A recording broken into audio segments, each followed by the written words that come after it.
Sempre existe entre nós aqueles que não consideram o nacionalismo uma força revolucionária. E quero dizer, o nacionalismo é uma força revolucionária, tese quinta da minha exposição.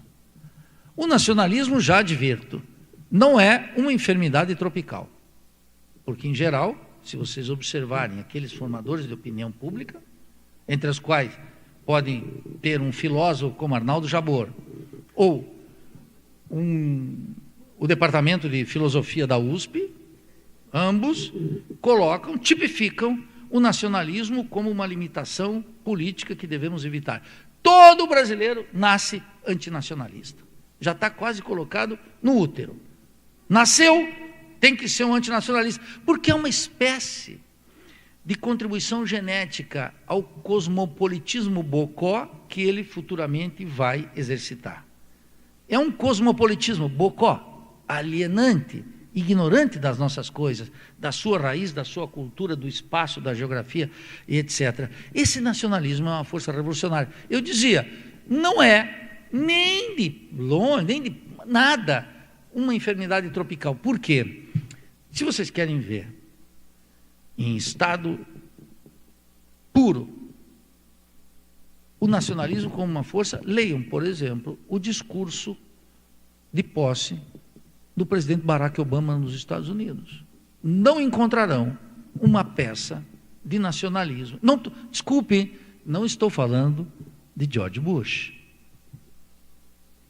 o texano. Não, estou falando de Barack Obama.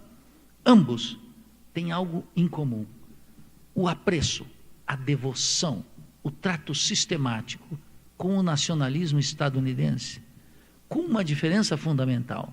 Esse nacionalismo é extremamente agressivo.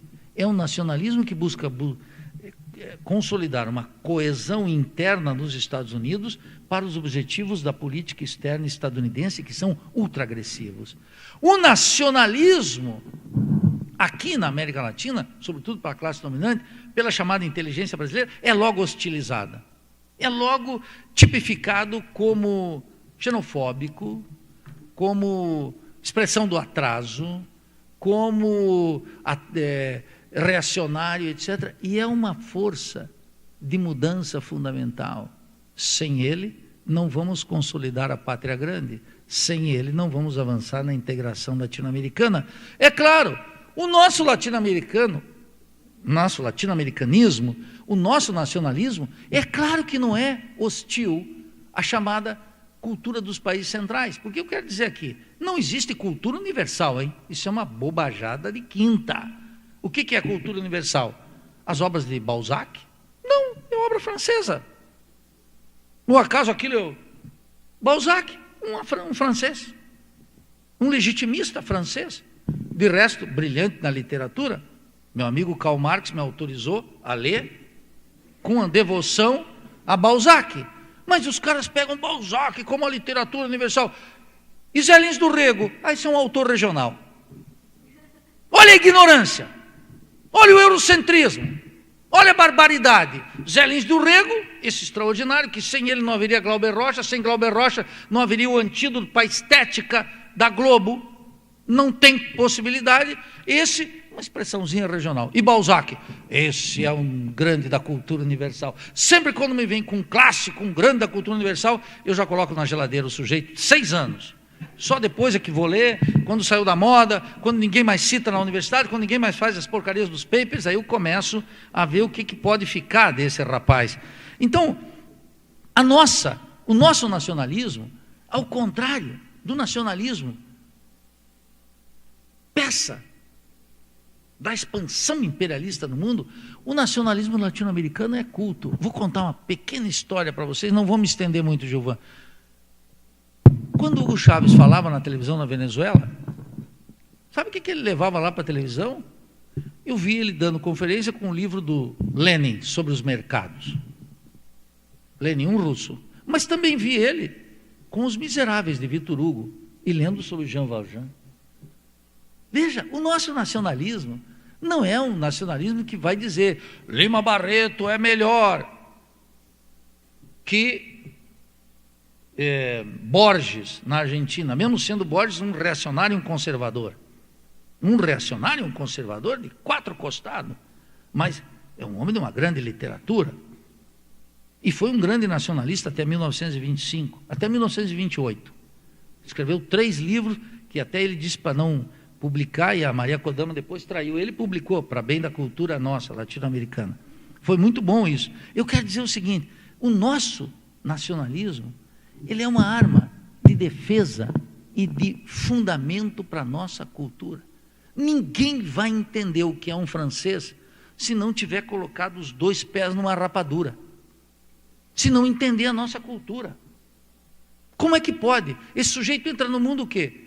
Já se mundializando pelo McDonald's? O que ele vai entender do mundo?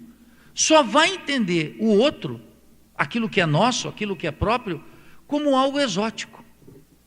É isso que ocorre aqui. Gerações e gerações, sobretudo na classe dominante, treinados na arte de admirar o alheio sem conhecer o próprio. O nacionalismo é essa força reparadora. Tese 6ª. Por que tem que ser assim? Porque as nossas nações são nações inconclusas. Nós não vivemos aqui como os franceses. Os franceses o que fizeram? Fizeram a Revolução Francesa. Os chineses, os capitalistas, o que dizem? E meus colegas economistas, o que dizem? Vejam a China. E falam da China como se não tivesse Mao Tse-tung em 1949. Teve uma Revolução Chinesa. E a Revolução Chinesa completou a nação. Impediu que a China, daquele tamanhinho, fosse uma nação de segunda no continente asiático.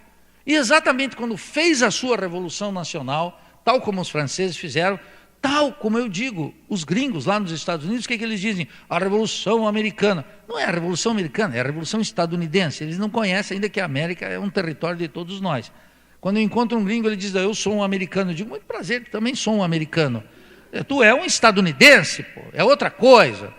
Tu é da América do Norte, tem o Canadá, e vocês também nem são norte-americanos, porque nos norte-americanos estão os mexicanos, estão os canadenses, quer dizer, essa ignorância geográfica conveniente para afirmar uma identidade como se todos fôssemos a mesma coisa. Então eu quero dizer o seguinte, essas são nações inconclusas. Qual é o problema? O rechaço ao nacionalismo, e é um rechaço para que a gente não complete a Revolução Brasileira, a Revolução Nacional, que haverá de vir com força. A única coisa que tem de decente para discutir nesse congresso é a Revolução Brasileira, desde a linguística. E em todos os congressos que se façam, discutir a Revolução Brasileira. Essa Revolução Brasileira que os estadunidenses fizeram, na forma que eles dizem da Revolução Americana.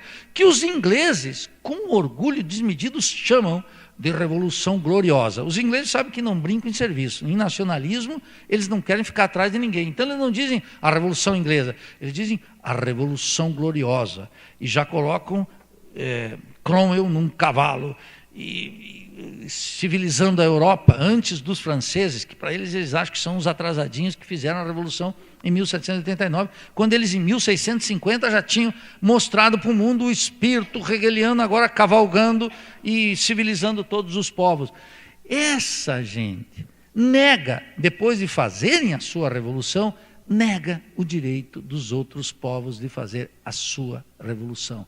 Mas enquanto nós tivermos nações inconclusas, que estamos lutando para afirmar os idiomas existentes aqui, que são idiomas oprimidos, a língua que está subsumida, a língua que está calada, eles querem impor seus idiomas como um idioma quase universal. E contam, naturalmente, com poderosos meios para fazer isso, entre outras coisas, uma indústria cultural gigantesca.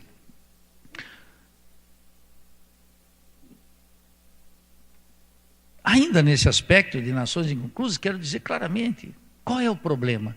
O problema é que as independências nossas latino-americanas não foram independências que foram até o fundo e até o fim. A brasileira é um caso escandaloso de conluio entre a metrópole portuguesa e os interesses da elite aqui, da família imperial aqui dentro ainda, parece que nunca tivemos história do Brasil. É um caso extremo, escandaloso, mas nem todos foram assim.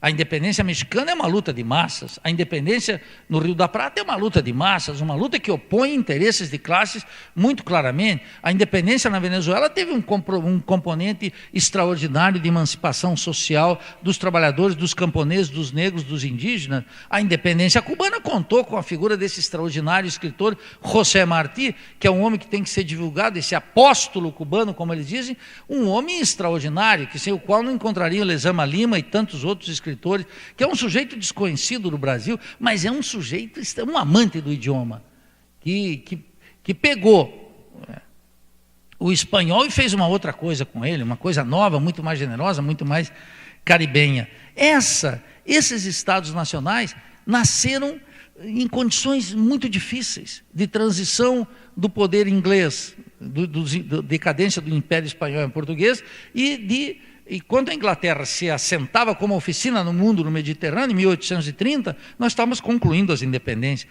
Nós estávamos concluindo as independências com o poder britânico mandando bala nos mares, na época que os ingleses pensavam que os mares ainda eram deles, quer dizer, como ainda pensam sobre as Malvinas, né?